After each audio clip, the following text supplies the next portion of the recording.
Check, check, quick sound check. Can everybody hear me loud and clear? Coach Paul should be back in just a couple minutes. What's up, VWAP George in the chat? What is going on, everybody?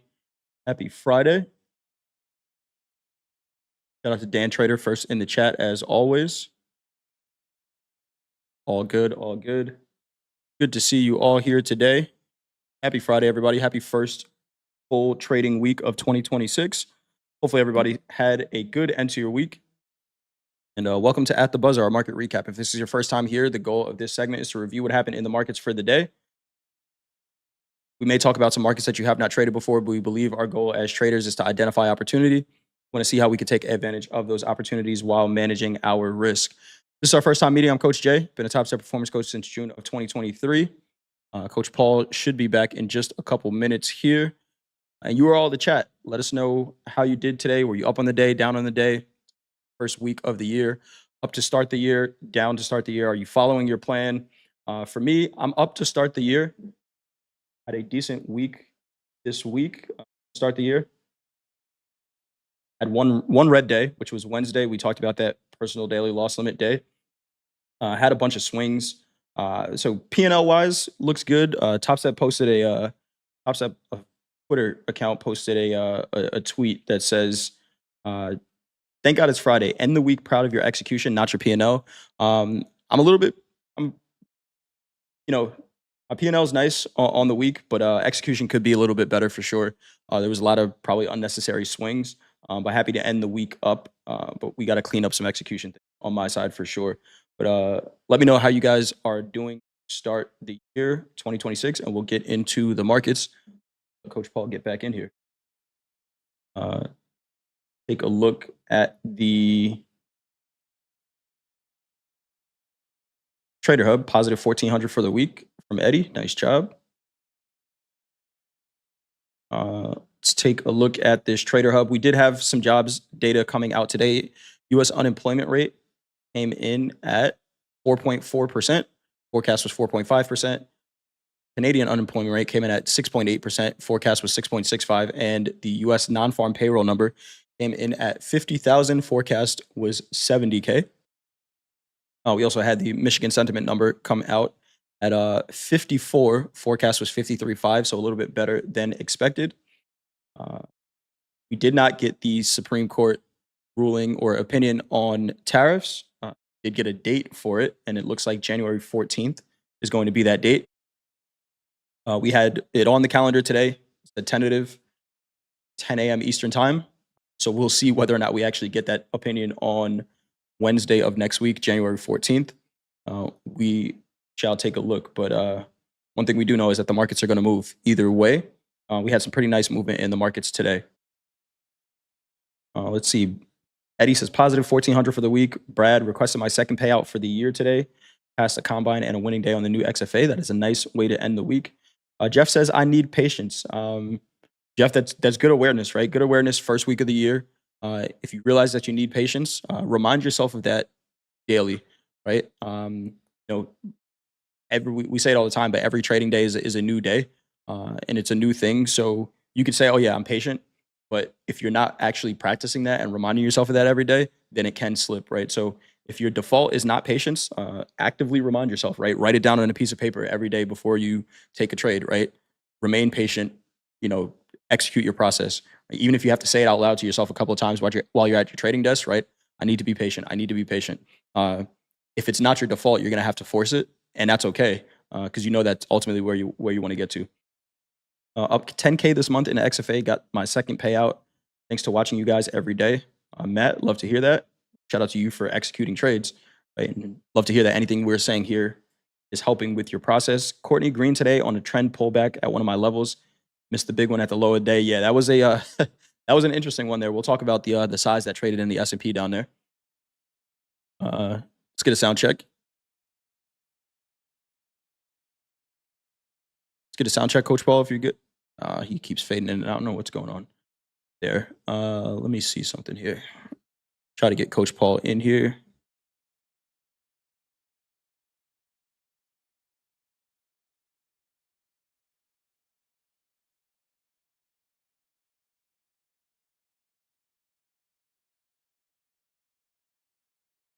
Let's see what else we got here. Brad says, "Go Hoosiers." Week went fast. I need to slow down, especially in the morning. Up 3 out of 5 days, but down on the week. Yeah, the week did go by quick. It was kind of surprising to be like, "Oh, it's already Friday." Uh, but Courtney, what I'd like to hear is that you were talking about executing your plan. It sounds like you had a level today that you executed on. We talked about that yesterday. So really nice execution. But wherever you're at, understand it is the first week of the year. There's a lot more to go, a lot more trading days to go in the year. And whether you're up or you're down, the goal is consistent execution of the process, right? And that's for all of us, consistent risk management and execution of a process. And like I said, I need to clean up my execution for sure. But I'd rather be in that position being in the green. Keep seeing Coach Paul come into the green room and fade away. So we'll see if we can get him in here. I know he wanted to talk about the weekly. Let's talk about the quote board. There's 36 different markets we can trade with Topstep accounts. And today, to the downside, we had cattle down 0.64%, micro Ethereum down 0.82%, and natural gas, our biggest percentage mover to the downside, down 7.4%. It is wintertime, but I don't know where you guys are at. I'm in the East Coast, on the East Coast, in the Northeast, and yesterday it was 55 degrees, and today it was 50 degrees.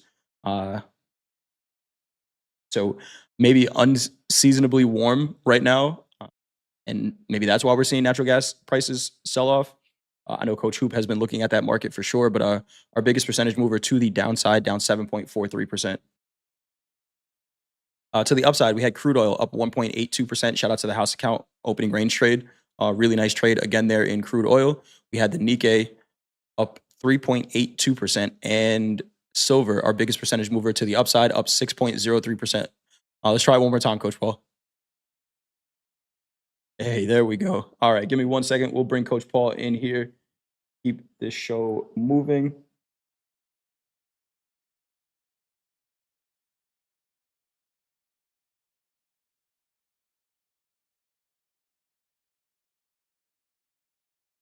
There he is. Let's get an audio test. Oh, he's gone again. Oh, man. He must have had some really good information that he was going to give us today, because they are messing with his internet cables over there. I don't know what's going on. All right, let's talk about our big four. We had crude oil up 1.85%, the S&P up 0.59%, gold up 1.3%, and the Nasdaq up 0.96% on the day. Honorable mention, we've been talking about it a lot, but silver up 6.04% on the day. Let's take a look the weekly to start with the equities. Let's take a look at the S&P. Actually, we take a look at the Nasdaq all the time. The S&P made new all-time highs today. This is the first time we're seeing an all-time high. The cash market made all-time highs, I believe, the week of Christmas. But the futures, the CME had the all-time high at 70.14. We made a high today of 70.17 and a half. So new all-time highs here in the S&P. The Nasdaq, of course, still has a little bit of work to do, but this was an extremely bullish way to start the year. If we look at this weekly candle, which started the year so far, so it's the yearly candle, we opened at opened the week at 6,950 and closed the week at 7,003 right now. Let's try to, yeah, Coach Paul is fading in and out there. So really bullish week, right? We looked the low of the week 68.99 and a half, and the open 6,900 and a half. So we looked 1 point below 6,900 for the week, and it's been bullish the entire way. Now I think when you look at the daily, I don't know that it really looks the same way. I guess it kind of does, right? We had Monday was a really nice up day. Tuesday was as well. We got a pullback Wednesday. Thursday was kind of indecisive, and then today was kind of indecisive in the morning until we kind of cleaned out the price action, and somewhere towards the middle of the day decided to trend to the upside. Really bullish structure, really bullish movement. Let's try it again, Coach Paul. There you go. Okay, now we're good. Almost like that meme of the guy digging for diamonds. But we're good now. Back. All right. We are talking about the S&P. We went over the weekly. You know, very bullish weekly candle, and on the daily, we're seeing the structure continue to the upside. We've seen the Dow make all-time highs. We've seen the Russell make all-time highs. The S&P is now joining the train, and the Nasdaq is the one that's kind of lagging. But really nice move in the S&P today. Once we figured out direction, I think there was a lot of uncertainty this morning with the jobs data, the Michigan sentiment number, and the potential Supreme Court opinion on tariffs. But once we kind of got that out of the way, it looked like the markets went to their natural state and just a bid here. So what are you seeing here on the daily, Coach Paul? Very positive chart to me. We got the news out of the way. We finished towards the highs of the week. Just one day away from all-time highs. Very, very healthy chart. Yeah. So we did make all-time highs in the futures in the S&P 70.17.5. We did make that all-time high. I want to go down to, let's take a look at the 30-minute chart here. And what is that white line? What is that white line? We're seeing it again. And what was really interesting here is, oh, wow, I just realized where that happened. So if you were watching Fast Markets this morning, we talked about a 2,000 lot on the offer in the S&P at 69.60.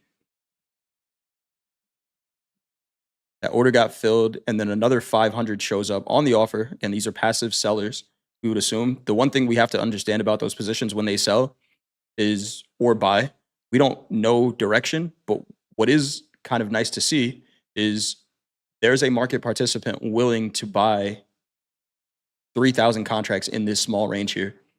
Think they might be looking at the 200 moving average? Maybe. I don't know. Maybe not. And look, they were right. Yeah. But that was not, I mean, that's an institution, obviously, but it was not easy owning the indices this morning. That was violent. We see that, we could have a price there, but the action started up high. We opened up higher, and that took about 3 minutes. Let's take a look at the regular trading hour session. Yeah. So we opened up. Shout out to Jack. Actually, you know what? We're gonna go regular trading hours. We talked about this earlier this week, and looking at the regular trading hours. So we know where the 200 moving average was, right? That was around 69.61. But one of the things you can look at, and we looked at a regular trading hour only chart, and we talked about potentially closing the gap and then going from there. This 3-minute candle right here, and this is where sometimes the time frame that you look at may alter this information a little bit. We could probably look at a 1-minute chart, but there's a high volume reversal that happens at this low after we close the gap. The regular trading hour gap, tag that 200 moving average, and 3,000 contracts trade in this small zone. Once we close above that, that's a high volume reversal, right? Somebody was on the offer, so they're passively selling, but there's an aggressive market participant that says, you know what, I'm going to buy that. And when we close above that area, just a really nice move. Now, the morning session, we were talking about it during Fast Markets. This was not clean price action at all in the S&P, in my opinion. What did you see, Coach Paul? I saw chaos at the beginning of the data. Now, interesting, VWAP did not leave. It still had the breakout on that from the 3-minute. News event, bad selling. It doesn't. The excuse doesn't matter. Someone was resting there at that 200 moving average with size. Now, seeing that size, and then seeing when we came back above VWAP from the open, because I got stopped out. I mean, and I was listening to you guys, and I heard that volume. I didn't see it, but that volume at the 200, I did get back in. I Nice. didn't, and that like I said, that wasn't easy, Right. whatever that was. This is why you keep stops.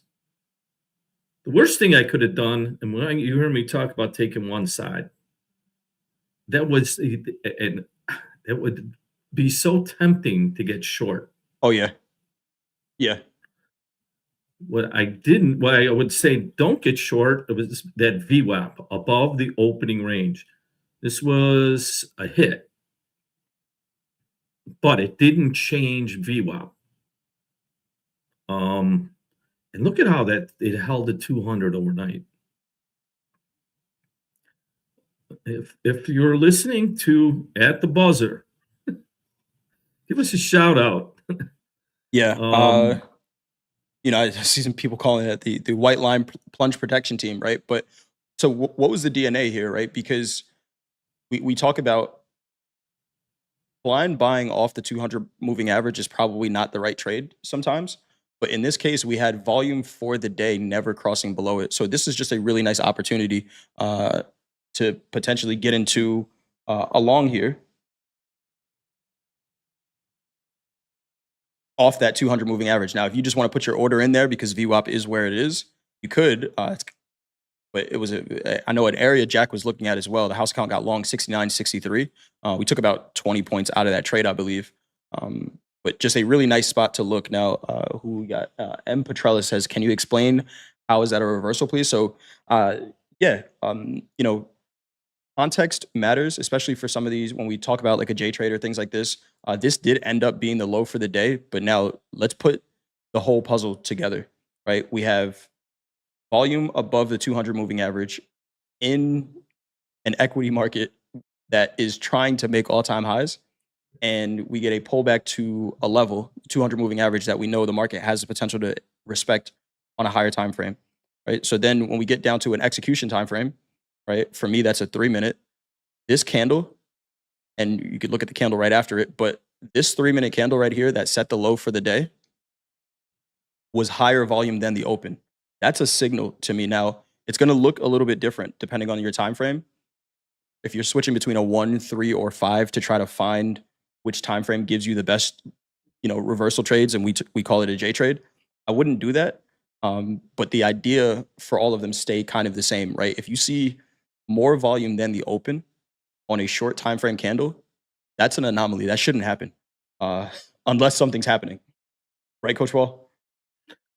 unless something's happening. Right, And that's why we remain in the present. right. I said, there, what is that? That selling exhaustion, and that selling exhaustion was absorbed. Now, we don't know that. I Yeah. mean, unless you're looking for it, but the evidence comes after this. That was the largest volume of the day, wasn't it? That Uh, 3-minute, except for the close. But the, whoa, the very next candle is where that 2000 lot traded out, and this is where there's a little bit of discretion and things like that. I was driving, wanted to take this long really bad, everybody, but I was driving. But yeah, so you know, and this is where we say maybe not really paying attention to the time frame, to the color of the candle, right? This is a candle that closed higher than it opened. But that's just because I'm on a 3-minute chart. If I was on a 2-minute chart, would it show the same way? No, the 2-minute. Now here's the J trade, right? On that higher time frame. So whatever shorter time frame you're using, just pay attention to high volume at an extreme. And again, if you try to change between I'm going to 30-second chart, 1-minute chart, 3-minute, 2-minute, 5-minute, which one gives me the best? It's going to change every time, but the DNA is the same. There's a ton of volume that traded at this low that stopped the market from selling off, because at that point, it looked like we had the potential to sell back into the range.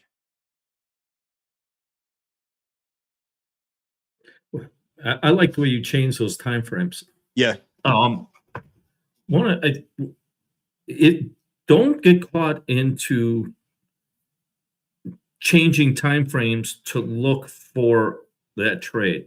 yeah, Stay stay with one time frame and trade it through. You enter into with a 3-minute and it's not working right away, don't, you're going to be tempted, especially if you know, to look at it 1 minute. Like you said, 2 minute. Give me some confirmation that I'm right. Yep. The idea is to find, I mean, we talked about this. We've been talking about how many years now? A lot. Okay. We've been talking about this trade, the J trade, the 200 moving average. But what I would do is consistency. Be consistent in your time frame, and so you can be consistent in your trading plan. There it was right there. I mean that goes into the J Trade encyclopedia of especially with what was it, 6,000 were bought down there. So what was on the offer? What came down was, I think, 2,050, and then another 500, and 6960 was that price. So the 6960 fill was this in the middle here.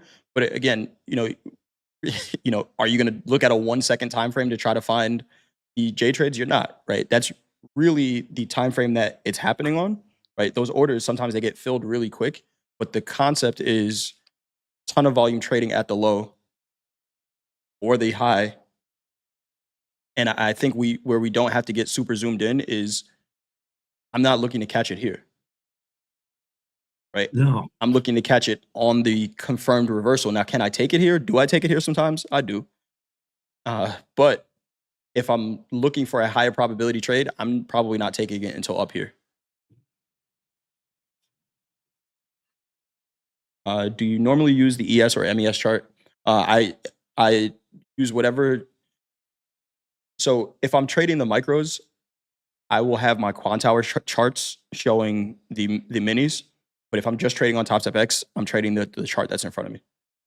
But I get what you're saying there, because sometimes there's a little bit different volume. So if you're using volume in your trading, maybe you do want to consider what the bigger contract is doing. It's going to be similar, but it's not going to be exact. All right. Does that 6960 level mean high interest for you in that area for the next following days? Yeah, 100%. That's the biggest size I've seen all year trade in the S&P, and we're 40 points above it right now. But somebody filled an order at 6960 for 2,000 contracts. Now maybe they're out. Maybe their goal was buy it there and take it off near all-time highs. But if we do pull back into this range, get back under 7,000s, then that 6960 is definitely going to be a spot I'm looking for. All right. Anything else on the S&P, Coach Paul, or any of the other equity markets you want to talk about? Did we look at the weekly?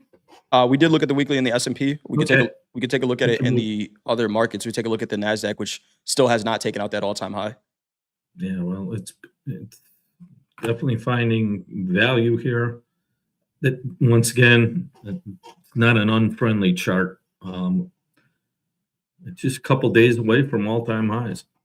Nothing in there that says this is stopped. That's quickly.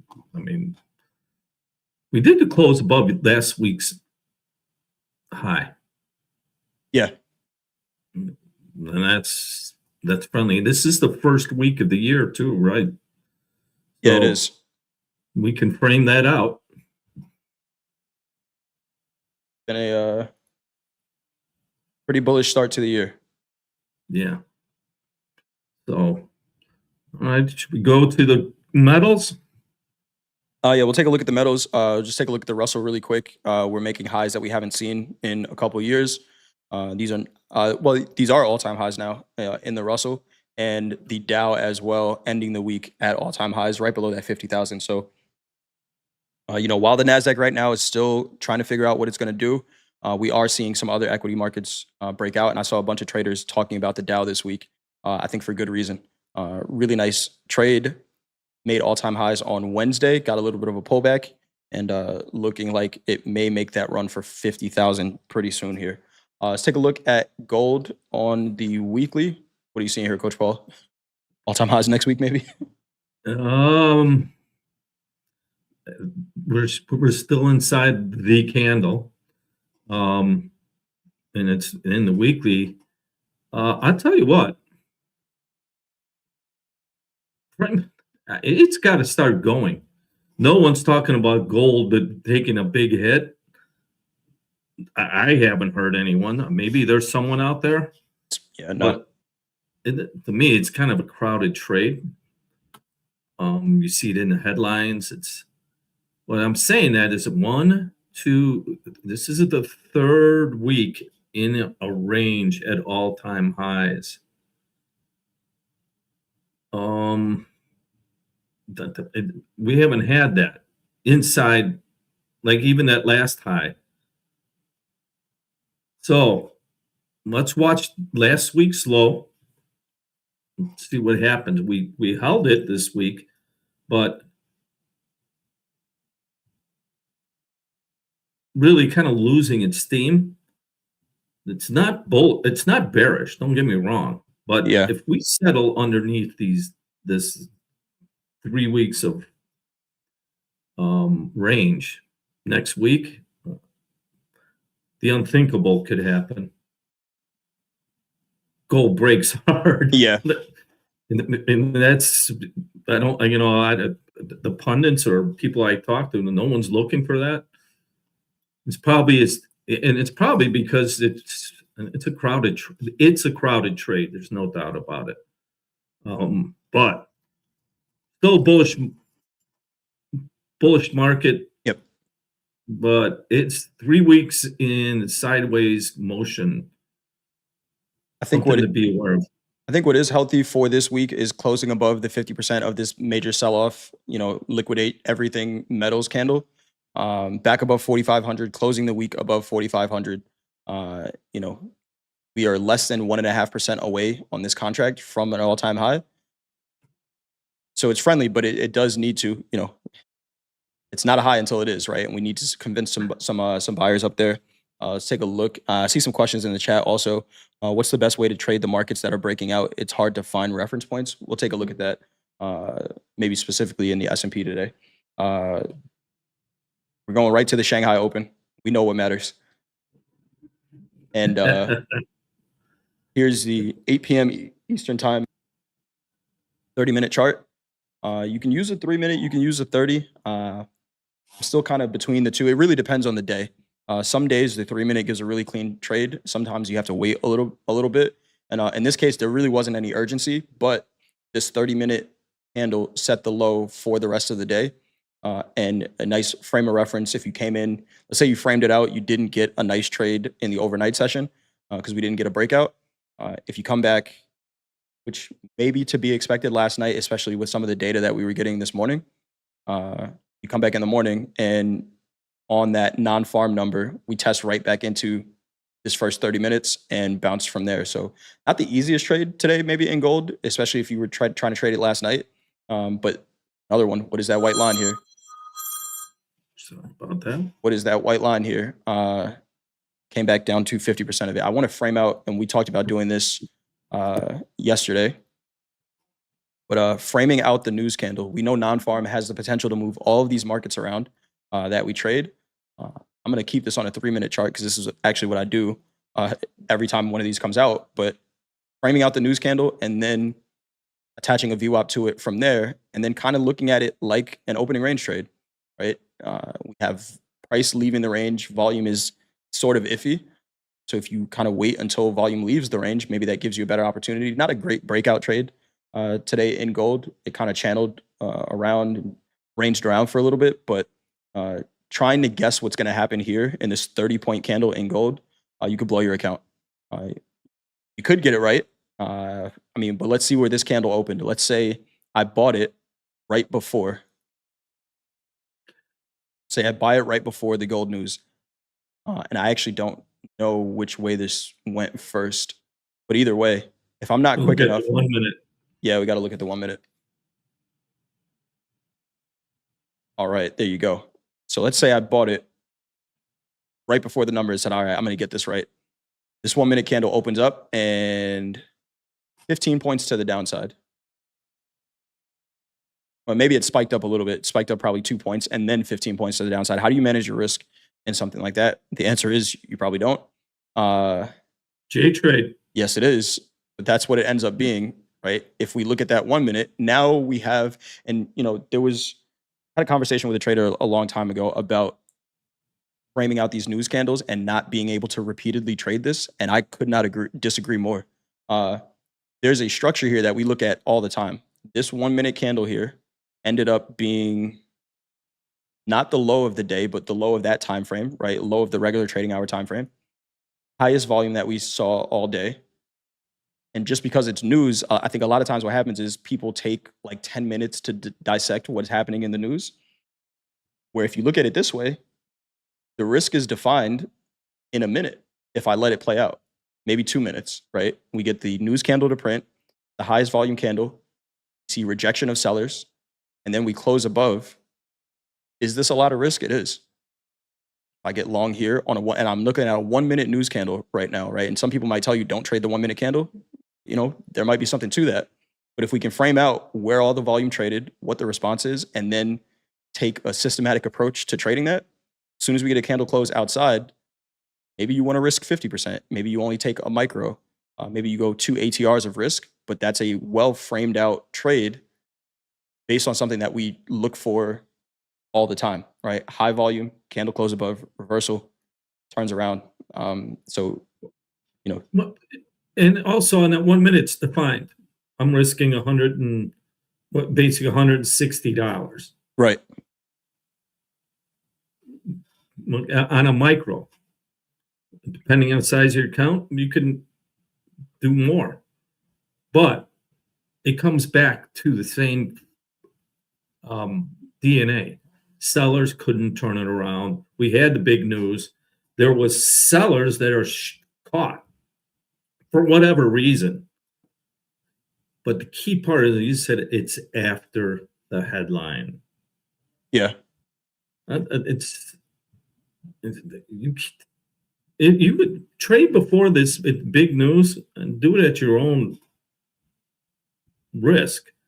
It's volatility, but this is after. So setting the tone, and predicting which way, because it's not your job. Well, I know market makers, or in a floor market makers, just put their hands down. Right. They still do it. They don't, and if they're 100 up, they have to trade it. 5 up, and that's where the liquidity dries up, because they're not going to take some. They're not there to take some huge hit, take someone else's burden. They're there to make money also. Right. So you can be brave, a macho or whatever. We talk about it. It's just good advice. Let the news come out.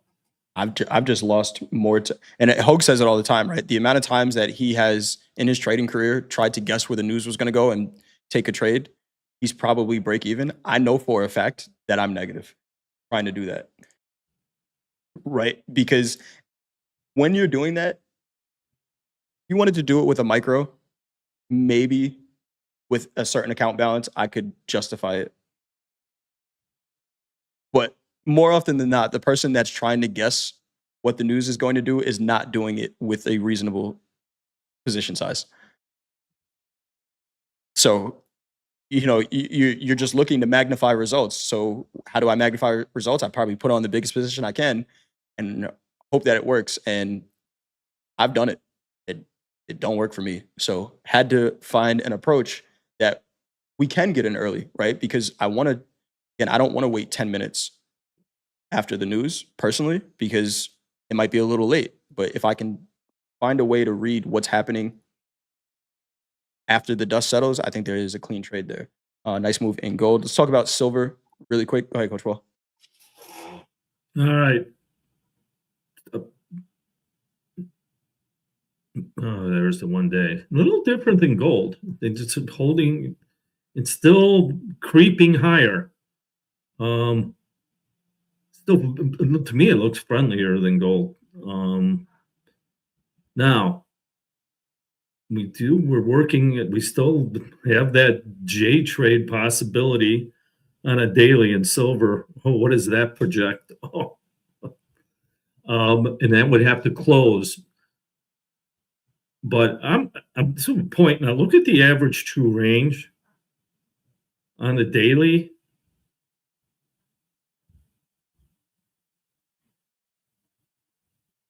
It's increasing every day. And what is that number? $4.5. $4.5.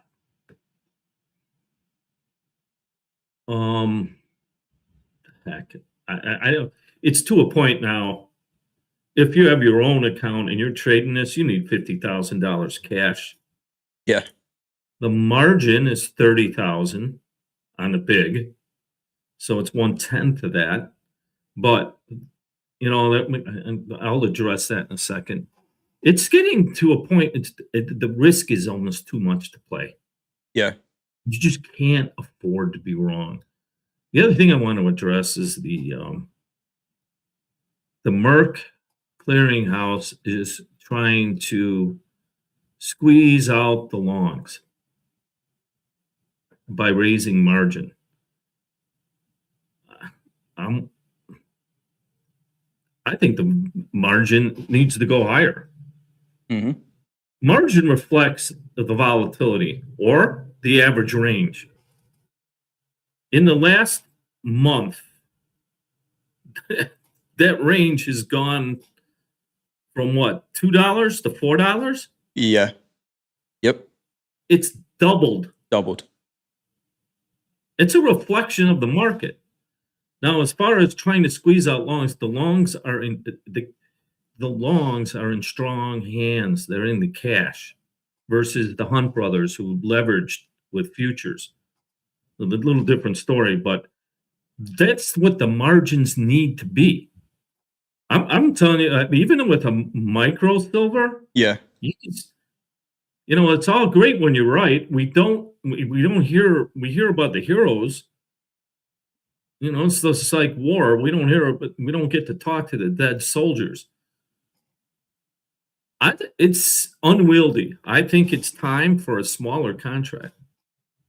Yeah, I'm at the point where we talked about this, right? And Coach Paul and we all talk. I talked to Dakota about this as well. It's a gift and a curse, right?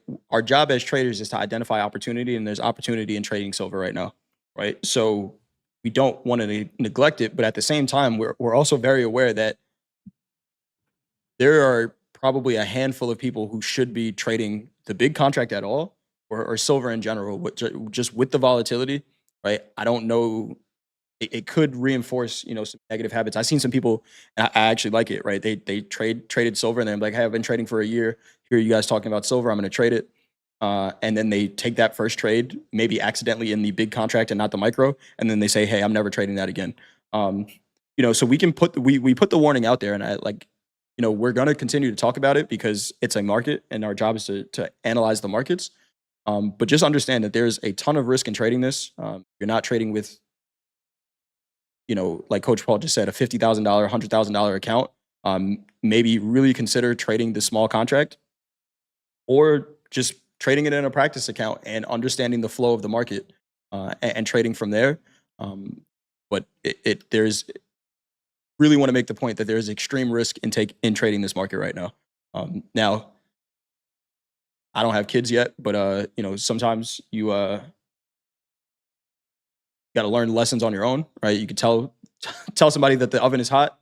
You're going to decide to touch it, but hopefully, if you do, you're managing your risk when you do so. Yeah, I just wish that sooner than later they'd have a smaller, and I'll put it at the macro contract. But even said it looks healthy. Let's look at the weekly real quick. Look, it is Friday. Okay, but same as gold. So, still, we know one thing: volatility is not going away anytime soon. no. No, it is not. No, it is not. All right, let's take a look at the crude oil market on the weekly, which the weekly I given a lot of Mike? hate to crude oil, but on the weekly, kind of interesting. Yeah. Um,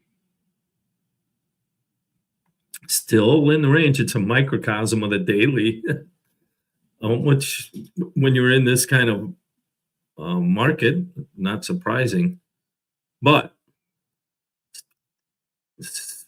good volume this week, above average, and it was buying volume. So, beginning of some short covering.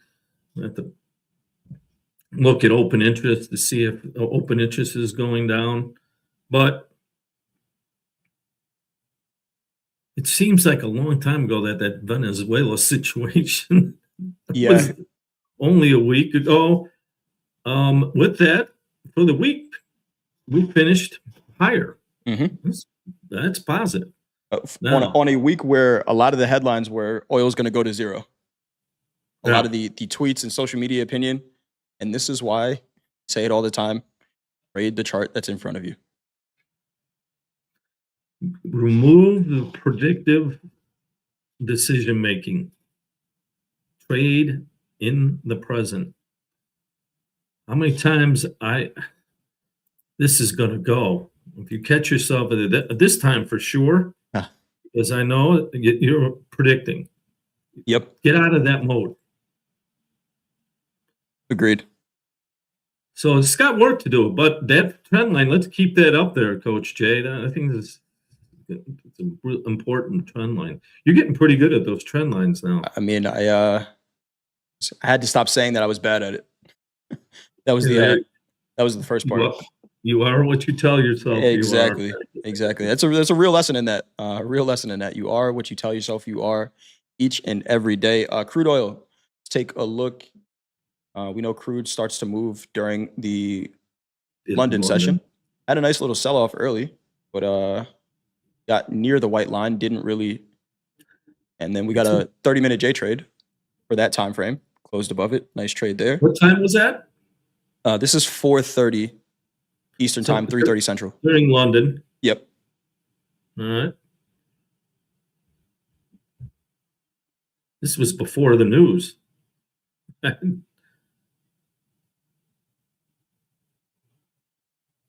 We lost your audio. You should be able to hear me now. Yeah.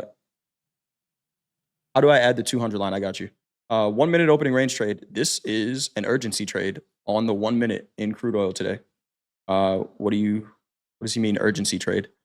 Here's the open, the official, floor open for crude oil, 9 a.m. Eastern time, 8 a.m. Central. House count looks at the 1 minute. In a minute, the very next minute, we have price closing outside the range, volume closing outside the range as well. And we never look back. When it leaves this early and this urgently, there's whether they have to buy crude, Coach Paul, want to buy crude, need to buy crude, whatever's happening, they're doing it early and often. And that a lot of times leads to a pretty big trend. I kind of think about, and I try not to hypothesize too much, but if a lot of people were expecting crude oil to be selling off this week because of Venezuela, it's the last day of the week, and the president is meeting with oil companies and things like that. I could imagine that there's a heavy short position in crude oil this week that is reconciling towards the end of the week on a Friday. Maybe I just made up a story there, but that's what it looked like on the open. Sounds good.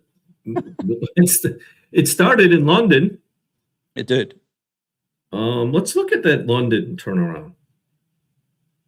I think it's right there. You're almost on it because that was the low of the day. And almost was that a J trade? No. No, it wasn't at the low. But again, we're on a 1 minute, right? On a 5 minute, it might have been. Right. So that's where we get to.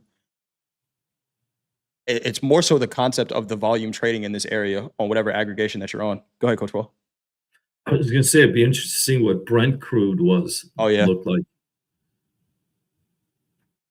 yeah. If If we had the we can chart, start trading Brent crude, might change my hours. start Might trading have at to two. change anyway. I mean, if you want to borrow my dog, he can wake you up at 2 o'clock every morning. Borrow him for a month. Why I'm not gonna. I love dogs. I love pets. I'm just. I can't train another one. I'm too old. But they're awesome. But you're right. They're like, oh, not now, please, not now. But I'm glad it's you, not me. He's getting better. He's getting better. He's getting better. But really nice move there in crude oil. And I keep hearing Coach Paul towards the end of 2025 saying 2026 could be the year of crude oil. We even got Coach Hoop actually took a crude oil trade today. He took a short. The natural contrarian that he is, really nice trade that he took too, up at these 59.80s. But if Hoop is back in crude, that means something's happening. All right, we got a question here. What is a J trade? Do I bring up the image again? Yes. All right, cool. We'll bring up the image. It's Friday. Little treat for you guys hanging out with us on a Friday. I'll bring up this image and I'll try to explain it to you guys. Give me 1 second here. Coach Paul, any other markets you want to talk about, or any markets that you saw a J trade in? Yeah, well, Coach Hoop brought up nat gas. A pretty wild move today in that too. Natural gas here on the 30. What is that white line?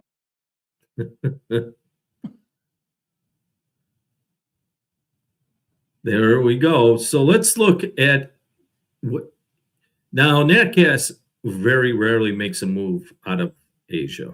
Once again, that's one Europe.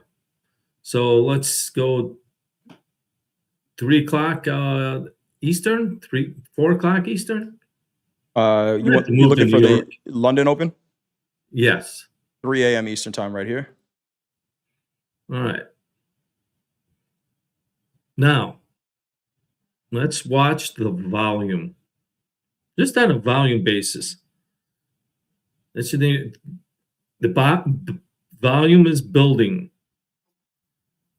And we get to the 200, we have buying volume.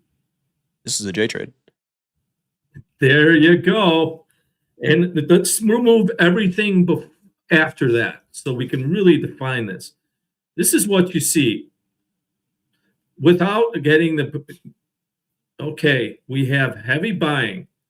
We've got the 200. We get short covering. It's good.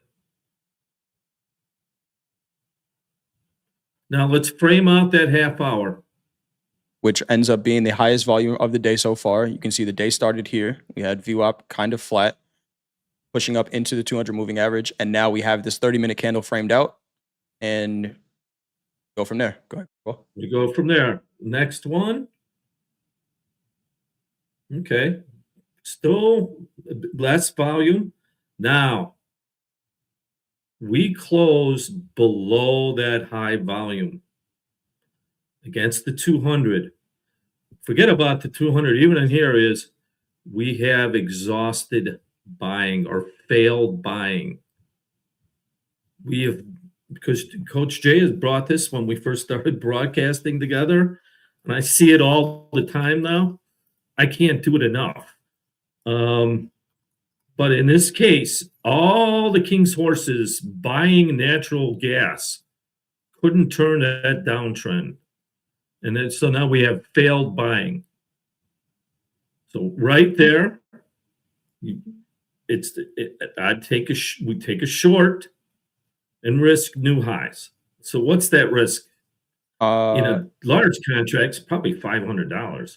This is about 58 ticks to the high. So yeah, about $600, right? A quarter of that is in many. They do one in quarters. Okay. You could do one or two within your budget. Now we frame that risk. I like a 2-to-1.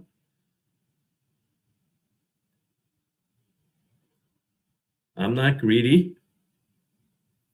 But look at the size of the volume. What time was that? This is 7 a.m. Eastern time.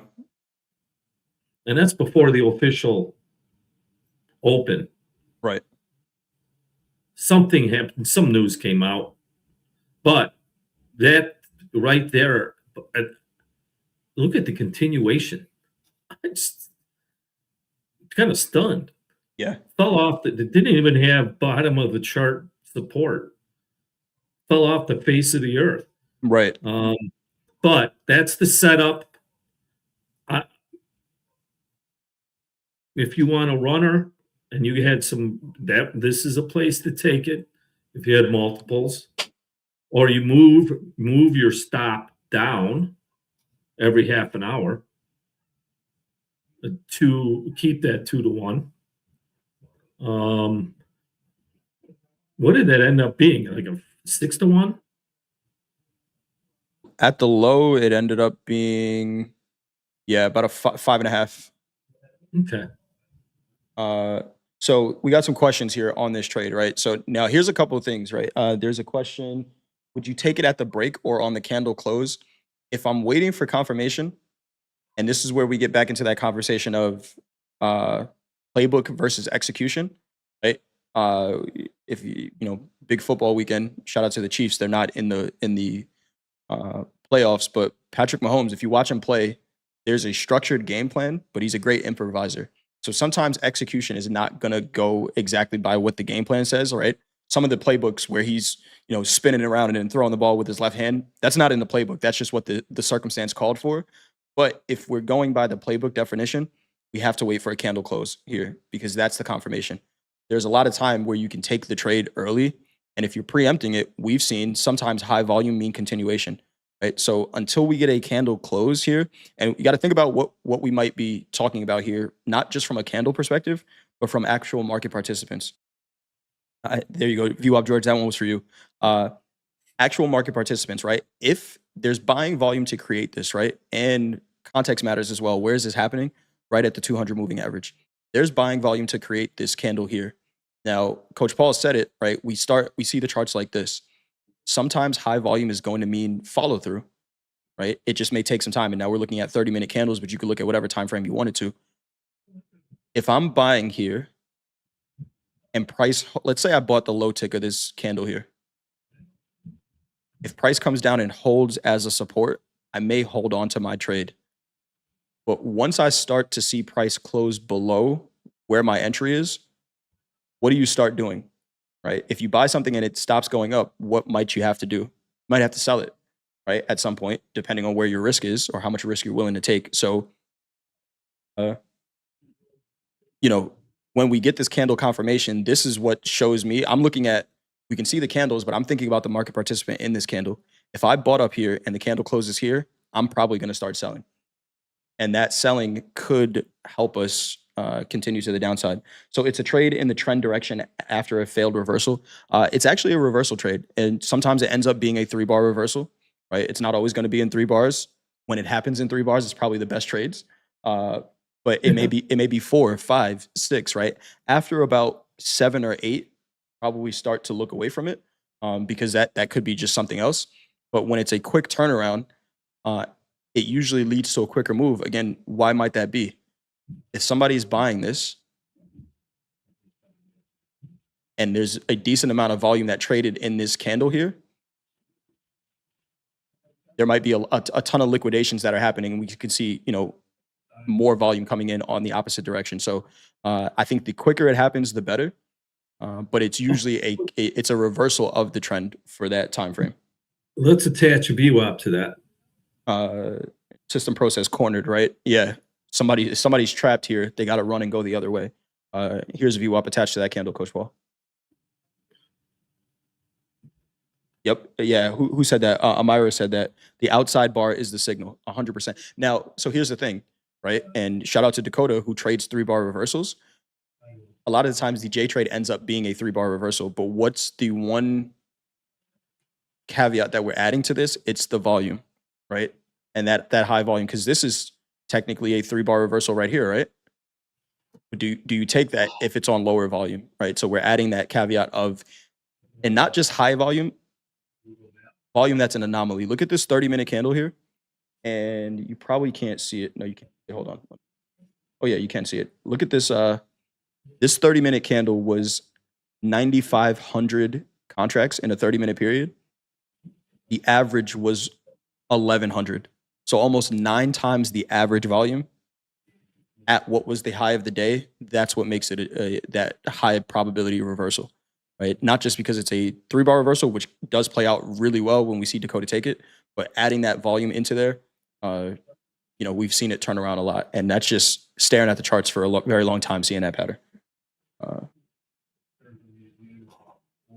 Hey, last question. How do you attach VWAP? I haven't explained this one in a little bit. Drawing tools. So you have the drawing panel on the left side here, 5 icons down. You have projection tools. Halfway through that menu, you have anchored VWAP. I put a star next to mine because I use it all the time. So it ends up in this little trading toolbar thing here. And it's the icon with two candles with a line going through it. Click on that and then click on a candle. It anchors it from there. Thank you, sir. Thank you. The best entry for me is the retest of the bar at 50. So yeah, see Brad, there you go. Brad is when you start to see these trades happen time and time again, Brad is saying that, and this comes with experience, right? Brad is looking for entries off this 50%, which is now we're talking about execution of the trade.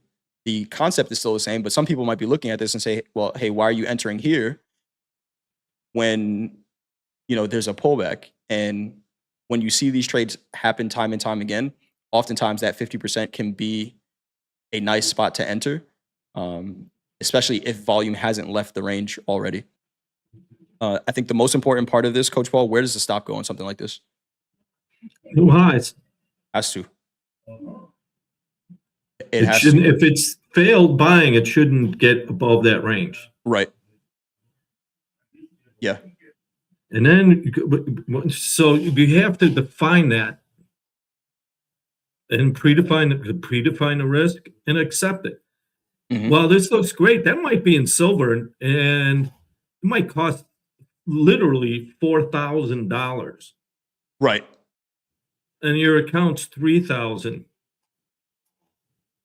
Yeah. But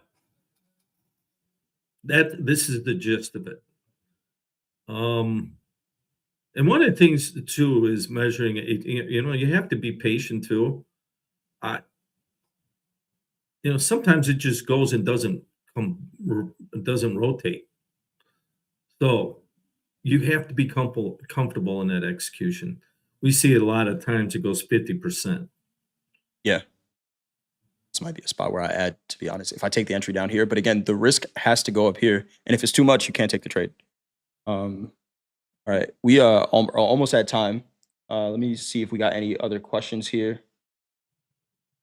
Can you explain what the 200 moving average means? It's the average of the last 200 candles on the time frame that you're looking at. Anything else you want to add to that, Coach Will? Yeah, we've seen it time and again. It's just in every different market, it comes up. It gives you a level that longer term, and by the way, it's 200 bars. So it's incorporating a lot of data. It's just that, and it keeps a trend. So one of the things too, looking at the 200, look at the trend. It's trending down. Yeah. So the last time we were there before this one, it broke, came back, didn't even close. It did not close above 200, did it? So there was unfinished business. Wow, I didn't even notice. Yeah, see a little more. When it closed the last time below the 200, we came right back to that. Mm-hmm. Where it seems to me that someone had some inventory to dump. Yeah. And they started early because that's pretty early Now, let's go back into the 200 and see this trend. There, that's where it starts. And it's still sharply moving down sharply, giving you a trend. Ended on its lows. One thing I want to point out here, right? We said the high volume ends up being the J trade, right? What ends up happening here?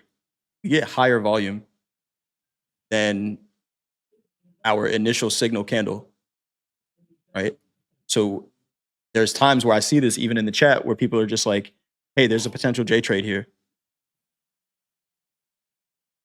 Sometimes high volume means continuation.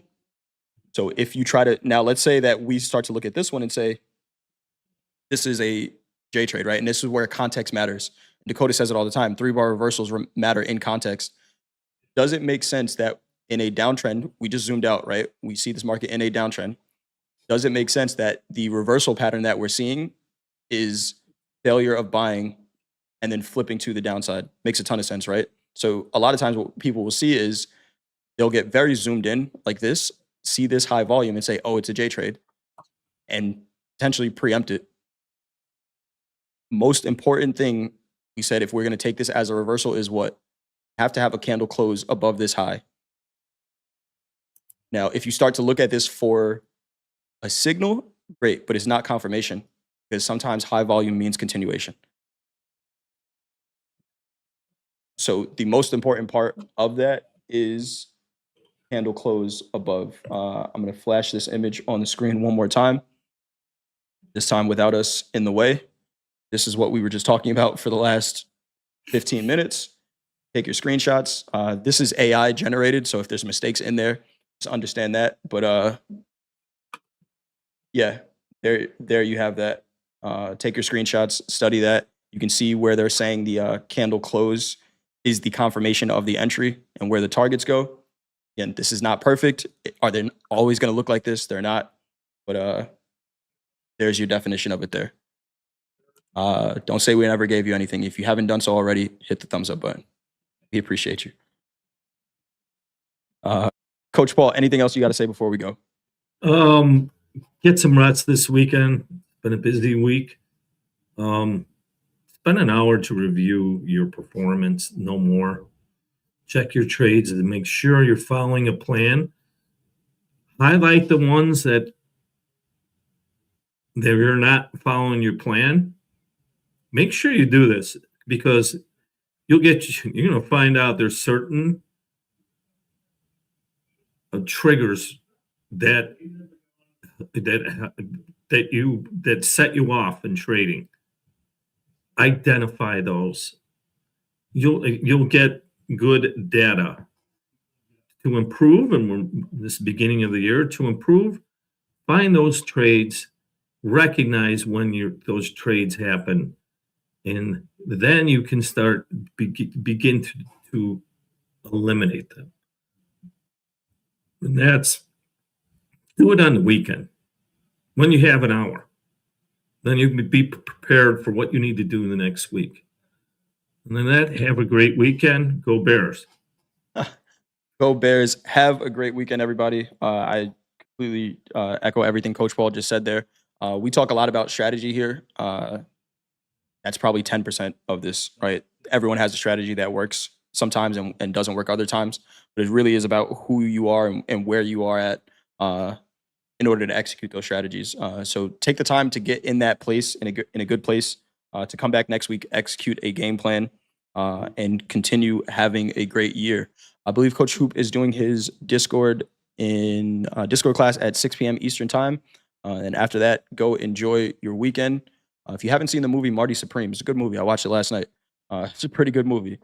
So maybe go check that out this weekend. One of somebody I went to high school with is actually in the movie, which is pretty cool. There we go. That's all I got.